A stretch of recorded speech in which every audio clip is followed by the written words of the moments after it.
大家好，歡迎收睇熒幕八爪魚，祝大家母親節快樂！提大家，全民造星5即將強勢回歸，各位孝順仔女記得要坐定定陪媽咪睇小鮮肉啊，唔係睇住一班帶住夢想嘅後生仔奮鬥嘅過程啦！全民造星返嚟啦！嚟到第5季，相隔2季又再重新召集全男班嘅參賽者，鬥歌鬥舞鬥 talent。今次造星仲首次衝出香港，派咗大師兄 Nira 同 Era 嘅成員分別嚟加拿大同馬來西亞招收海外參賽者，實行將造星版圖擴大，將有才華嘅人一網打盡啦！全民造星5集結3地94位追夢者，帶住佢哋各自嘅奮鬥故事，喺舞台上一較高下，發光發亮，爭奪成為全能世一嘅男偶像。記得留意5月15號起，逢星期1至5晚，新時代電視2台全民造星5啦。80年代嘅香港經濟繁榮，夜總會行業都進入咗黃金時期。即將播出嘅劇集《一舞傾城》，故事就係發生喺一間紙醉金迷、夜夜笙歌、號稱東南亞第一嘅萬國城夜總會入面。幾個唔同年齡階層嘅女人相遇，佢哋一齊經歷人生嘅起跌，互相照顧，最後成為好姊妹。想同佢哋一齊睇盡夜總會嘅眾生相，就要留意新時代電視2台播出嘅《一舞傾城》啦。睇完頭先嘅劇集片段，係咪有啲掛住香港呢？但係最近嘅機票又升到叭叭聲，真係唔想翻去玩住喎。唔緊要，等我帶大家去睇啱啱上週末舉行嘅香港人市集，頂下癮先啦。香港人市集已經去到第2年啦，今年嘅活動場地移師咗去 New Westminster 嘅 Anfield Centre， 相比起舊年場地大咗好多，可以容納到更加多嘅人流，連攤位比舊年都多咗成10幾檔啊，總共有63個檔位咁多。當日入場嘅市民非常之多，所以有市民都要喺出面排咗一陣隊先入到去㗎。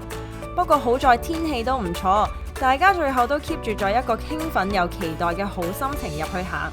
市集入面有唔同富有香港特色嘅商品售賣，例如呢啲印有白兔糖、檸茶圖案嘅毛巾啦，有香港唔同代表性嘅 logo T-shirt， 仲有一啲以經典港產片為主題嘅創意精品。食物方面呢，就有奶茶、港式糖水，就連黯然銷魂飯都有喎。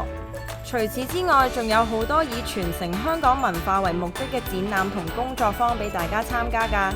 當中香港虛擬博物館仲首次踏出香港，嚟到海外參展，等大家可以穿越時空，體驗消失緊嘅香港文化。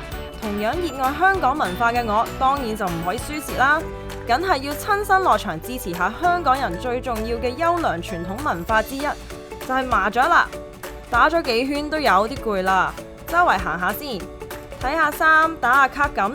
咦，前面有鏡粉喎！原來係姜濤同 E 人嘅 fans club 都有嚟擺杯花，等各位鏡粉聚一聚啊！隨住越嚟越多香港人回流同新移民嚟加拿大，在家嘅香港人社區就越嚟越受到重視啦。當日 New Westminster 嘅市長 Patrick Johnstone 亦都有到場支持，可以舉辦到一個凝聚到咁多香港人嘅大型活動，真係好難得嘅事嚟㗎。如果你錯過咗今年嘅香港人市集，就唯有等下一年再入場支持啦。跟住落嚟仲有另一個創意展覽都好值得大家留意㗎。耳環喺首飾入面不可或缺嘅配件，好多時大家買耳環呢都會喺一啲大型連鎖鋪頭入面度揀，但其實仲有好多獨立嘅耳環藝術家作品值得令更多嘅人睇到㗎。BC 工藝委員會近年都有舉辦耳環展，為耳環藝術家提供一個可以發揮同交流嘅平台。So the earring show was developed 10 years ago, and we did it as a fundraiser. And at that time, it was only for artists in BC. And then after that, we opened it up to North America. Then the last 2 years, we've opened it up internationally. And the purpose of it is to obviously fundraise, because we're a charitable organization. And our job is to support the craft sector across BC. So we set this up to raise a little bit of money. 50% of what we raise stays with the organization. 50% goes to the artists, because we believe that artists should get paid for what they do. We had like 122 artists submit this year. from all over the world. And that resulted in 274 earrings that we put up for display. Actually, this year we had our winner in one category came from Australia, another one came from Turkey, and another one came from BC. And we have Brazil, Chile, Lebanon, Ukraine actually submitted some. All across the US and every province in Canada and territory in Canada submitted some work this year. So it's become quite international. And the other point of it is to introduce what contemporary craft looks like to a whole new group of people, because most people, when they think of earrings or something like that, they think of something of just going to the regular department store. So these are all handcrafted pieces, and they're all very imaginative, and they have a lot of conceptual underpinnings to them and such. 參展嘅藝術家個個都好有創意㗎，除咗成品外觀之外，佢哋創作背後嘅靈感同故事都好值得了解下。Yeah, so for this exhibition, I did a lot of content writing for our website, so I really got to know a lot of the artists, their material, and a lot of their backstories, especially the inspiration behind their earrings. So I would love to just share a few of the earrings. This is a set of earrings by Ming Jun Soy, and these earrings are called the New Daily Earrings. She was inspired during the COVID pandemic to create earrings that looked like masks. And in her artist statement, she wrote that COVID masks were technically the most popular earrings of those few years because they hung around the ears. So I thought that was very clever. So these are earrings by a lady named Amy Yuan. She is a really creative artist who made her earrings. You can wear them as a earring or as a brooch, which was extremely creative. You also have removable flowers. This is one thing about the earring show that we love, is the amount of creativity that comes from the artists. So these are called Childhood Flower Shop. 今年嘅耳環展將會喺5月18號完結。如果趕唔切親身去睇，但又有興趣支持呢班獨立藝術家嘅朋友，就可以喺7月31號之前上網選購佢哋嘅作品啦。細貓應智越啱啱推出咗全新單曲《彼岸花》，今次呢首歌佢自己嘅參與部分特別多，就連 MV 嘅故事都係佢自己構思㗎，所以佢對今次嘅作品零舍緊張。即刻帶大家去睇下《彼岸花》嘅 MV 同埋製作花絮啦！新歌《彼岸花》係細貓今年第一首同時參與作曲填詞嘅作品。彼岸花係離別之花，又叫做曼珠沙華，花同葉從來不相見，所以無論喺編曲定係歌詞都帶有一種淡淡憂傷嘅感覺。究竟呢首歌背後創作嘅故事係點嘅呢？梗係要等細貓親自同大家分享下啦。半生到悔過，留低一片葉。今次咧《彼岸花》嘅曲詞編監咧，曲咧就係有應智越細貓我啦，同埋姑 Chan， 而詞咧就係有 Elton 同埋應智越細貓，編咧就係姑 Chan 同埋 Patrick， 而監咧就係我同姑 Chan 嘅。榮幸揾到兩位資歷比較深嘅演員啦，揾到阿老麥同埋阿小佩老師，而同我合作嘅咧就係似似，咁似似咧就係做兩位老人家嘅後生版啦。其實點解本身會想寫呢首歌咧，就係自己同阿 Elton 咧其實有個計劃，就係好想寫4季啊。秋天咧係想寫一啲關於死亡啊、分開啊一啲嘅愛情故事啦。其實抱住呢個心情咧，就寫咗呢首歌。咁之前咧都有諗過彼岸花。其實對於我哋嚟講，愛情同埋死亡好遠啊，冇諗過咁近。係因為自己最近要多謝一位 fans 啦，叫方方婆婆啦。佢又同我分享到佢嘅另外一半係離開咗。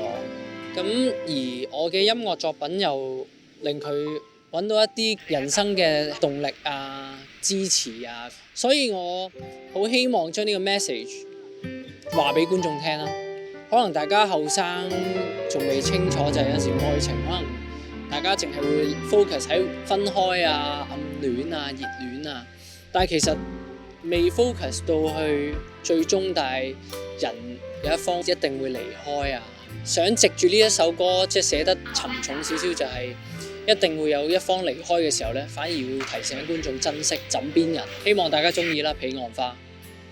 戀人去到最後都逃離唔到生離死別嘅命運，希望呢首歌會令樂迷更加珍惜當下嘅同時，亦都學識點樣放低愛情嘅遺憾。祝細貓呢首新嘅單曲嚟緊會有唔錯嘅成績啦！會離開，對我別離後，我卻被困於感覺。聽完香港歌手嘅新歌之後，又係時候翻嚟聽下溫哥華本地音樂會嘅消息啦。特別係對合唱團有興趣嘅觀眾，更加要特別留意啦！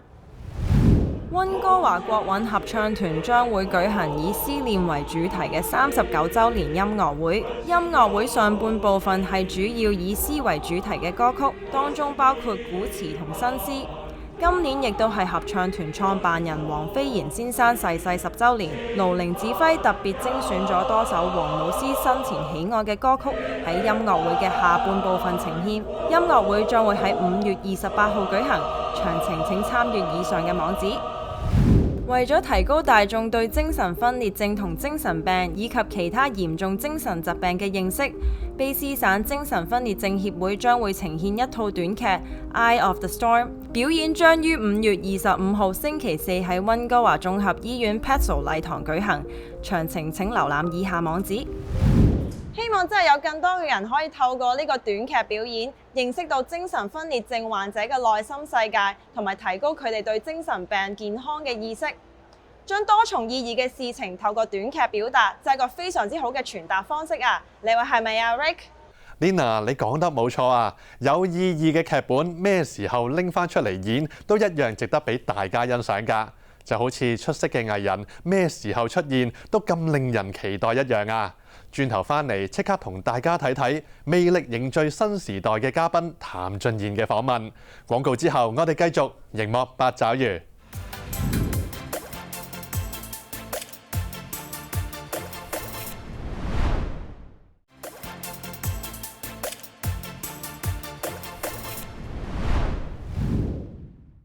2023魅力凝聚新時代強勢回歸，一眾 TVB 紅星將會到訪加拿大，同大家面對面接觸啊！觀眾只要填寫最喜愛嘅新時代電視節目名稱及原因，連同姓名、電話、所屬地區及新時代電視月結單，上載到 fairchildtv.com 或者 DM 到我哋嘅 Facebook 或 IG， 就有機會贏得入場券及喺台上一齊玩遊戲贏大獎。想先睹為快，記得5月24號晚上7點到萬錦廣場參加 TVB 偶像全接觸簽名會，同你心儀偶像近距離見面攞簽名，仲有機會攞到入場券㗎。今年出席嘅嘉賓有唔少都係我哋嘅老朋友，以下呢位同多倫多都非常有淵源㗎。熒幕八爪魚嘅觀眾朋友，你哋好啊！我係 Sean 譚俊彥，好耐冇見。闊別加拿大嘅舞台咁耐，就嚟翻嚟嘅感受又係點呢？有冇少少翻到另一個屋企嘅感覺啊？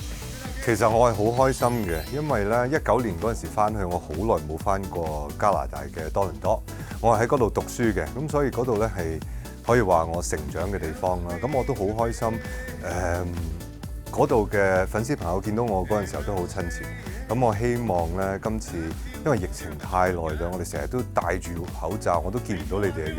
咁今次我又可以翻嚟見到你哋嘅樣咧，係我最期待嘅一樣嘢咯。咁上次去到咧，我就唱咗兩首歌嘅。咁今次咧，我終於有我自己嘅歌啦。咁再加埋可能會攞埋我吉他去同你哋一齊夾下 band 一齊玩咁樣啦。可唔可以同我哋預告一下，準備咗啲乜嘢俾加拿大嘅觀眾呢？每一次去 fan party 咧，我哋都好開心嘅。除咗近距離嘅接觸之外咧，咁我會帶埋我幾個兄弟姊妹、幾個好朋友一齊同你哋開一個開心嘅 party。咁當中梗係會有簽名相啊，亦都有可以同你哋近距離互動嘅環節咯。拍戲拍咗咁耐，嚟緊想嘗試啲乜嘢角色啊？面對觀眾嘅種種評價，你又點應對呢？拍戲咁耐，其實咩角色都好似做過下咁啦。但係其實我最期待嘅就係會6月嗰陣時咧，我會再次去做一套喜劇。咁所以其實喜劇咧對我自己嚟講就會用多好多時間同埋功夫去準備嘅，但係我都希望可以拍一啲比較輕鬆啲嘅題材啦，係唔使成日都留鬚留到咁，你睇成日個造型都搞到我咁嘅樣，咁所以都係希望好期待6月可以拍個喜劇，盡快將多啲嘅歡笑帶俾觀眾。恐龍曾經係地球嘅霸主，相信唔少人都非常好奇佢哋嘅歷史。皇家安省博物館嘅最新展覽就帶大家穿越時空，返到恐龍統治地球嘅時代啊！皇家安省博物館最新展覽《暴龍：終極獵食者》最近盛大開幕啊！博物館希望透過展覽向大家介紹暴龍之餘，更加想令公眾了解關於暴龍嘅最新研究成果。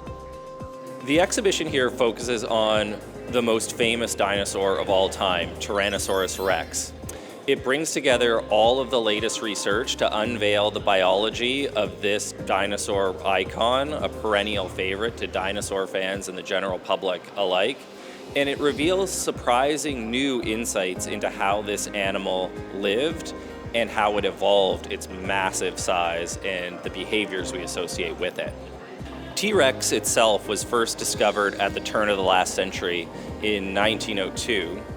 And I think most people see images of T-Rex in the way Jurassic Park presented T-Rex in 1993, which was at the time the most scientifically accurate view of what T-Rex looked like.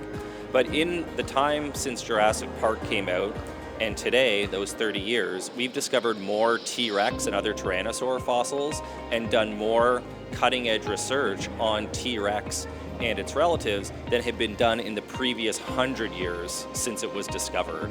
And this exhibition explores those new insights. So we've learned all sorts of new information on what T-Rex might have looked like, how it grew up, how fast it ran, what it ate, that we didn't know even 30 years ago when Jurassic Park came out. So one of the big changes in our understanding of T-Rex is how it might have looked. Illustrated behind me, we now know that its relatively close relatives, the early members of the Tyrannosaur lineage, were covered in filamentous sort of hair-like feathers. And some scientists hypothesize that T-Rex may have retained feathers like these close cousins. And the T-Rex here is presented with like a mane of fuzz around its neck and a flourish on its tail to represent this ancestry associated with the origin of feathers. 展覽其中一個最獨特嘅地方就在於呢啲1比1真實還原嘅恐龍模型啊！加上場館嘅設計，嚟呢度參觀就好似穿越返去遠古恐龍時代咁啊！ The exhibition presents T-Rex, the latest research on this animal, in some really innovative ways for a museum. You're used to seeing skeletons in museums, and you'll see some of those here.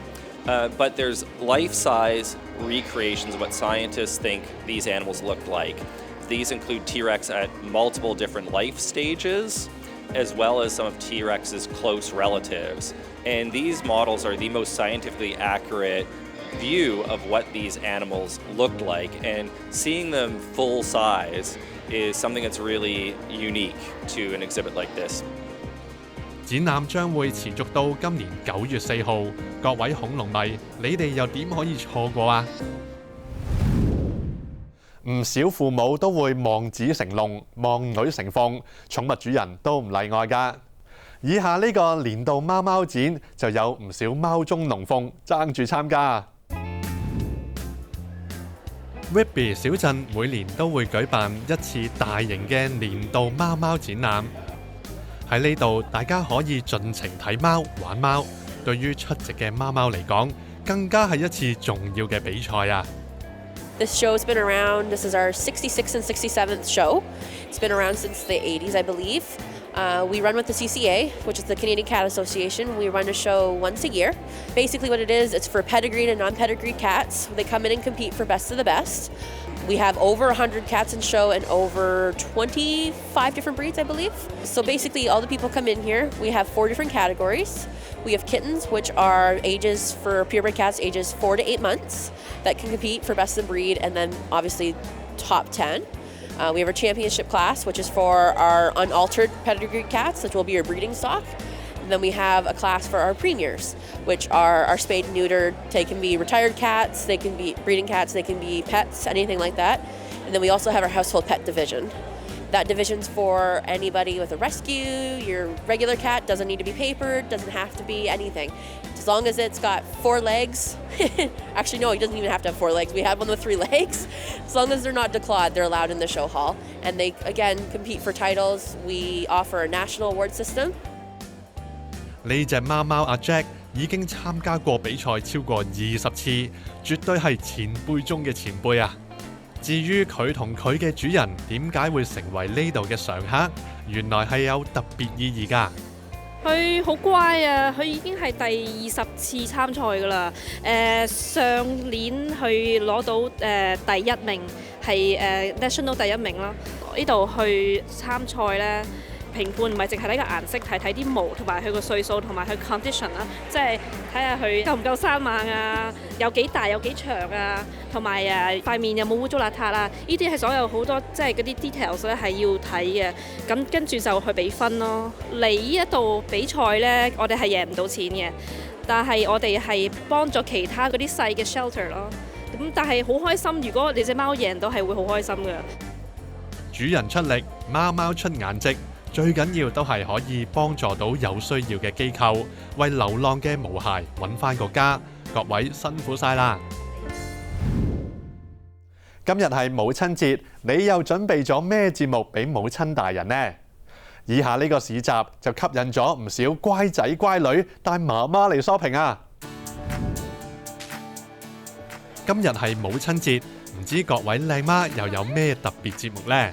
以下呢兩位就咁講啦。Just spending time with the kids, maybe just a breakfast in bed, hopefully. Yeah, a little treat that, so we can actually relax that day. 佢哋兩個除咗同大家一樣都係靚媽，仲係以下呢個母親節市集嘅負責人。佢哋舉辦嘅呢個市集，集齊各種為媽媽準備嘅禮物同活動，非常熱鬧啊！ We have several 40 plus local small businesses, so anything from handmade chocolate, different types of treats, jewelry, clothing vendors, many unique vendors to shop from this weekend. So we hope you come out and join us. We'll be supporting the Ernstine's Women's Shelter as well, so donations are welcome. We just hope that you can come out and celebrate and your moms in your lives. Yeah, we have a mommy and me photo booth, so you can take a picture with mom. 朱古力無論邊個年齡嘅女士都難以抗拒佢嘅誘惑。如果你嘅媽媽都一樣係甜品愛好者，朱古力玫瑰花有媽媽字母朱古力絕對值得入手啊！如果你嘅母親大人係講求實用，不妨買返個媽媽專屬嘅水壺或者水杯，寓意愛你一輩子啊！呢啲禮物夠晒可愛。每個媽媽曾經都係少女，送俾佢哋一樣非常合適㗎。咁多選擇，唔知點落手，全部帶返屋企，咁咪唔使煩咯。無論買咩，令媽媽最開心嘅都係仔女嘅一份心意。Lina， 你都要記得同媽媽講聲，媽媽 I love you 啊！我梗係記得啦，我點知今日先講啊？我日日都係母親節添啊！咁今集嘅節目時間就差唔多啦，我哋下星期同樣時間再見啦，拜拜。